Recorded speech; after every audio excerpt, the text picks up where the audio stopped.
Mirando que ayer nos confrontar con un problema arriba e brug di Freddy's Rafignol, caminda con un auto, un pick-up that corre e allaga hopi desperdício na atrás, maneira mata sushi, zinc com as partes arriba caminda, que tá treze perigo na tráfico.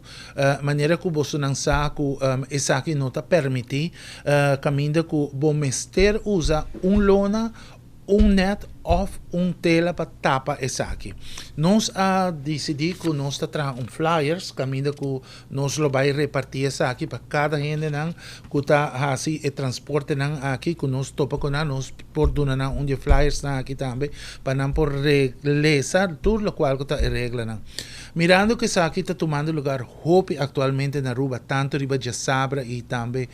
de Simão, caminho que gente não está transportar mata, hierba ou qualquer desperdício para hibadom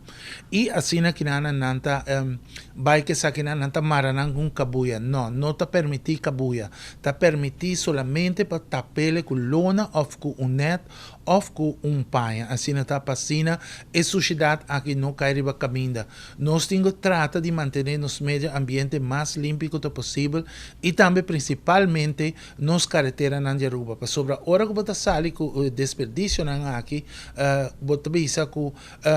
se você não tem lona ou patapele ou outro objeto não, essa aqui automaticamente que viento forte que nós temos na rua, tá saca essa aqui e tá põe que essa aqui tá cai arriba caminha não e tá suja e caminha. Assim tá pensei menos tá assim súplica na cada de nós concidadãos não para por favor, vão começar a manter essa aqui limpa, vão começar a tapar cada de pick-up na of truck não aqui, para assim nós por chegar nos destino qual que tá dump cultura qual que botim para benta fo assim tá corda bom sempre aruba limpa e aruba duche. Bueno, según lei, o corpo policial está cai demanda de corpo policial, caminha que o corpo policial está esunco por donar boots e esse está lo qual que por toma lugar. Para sobre o mester tapanang, se não tá hora tapa, automaticamente se polícia o agbo, polícia está suposto parar riba caminha e donava boot para esse.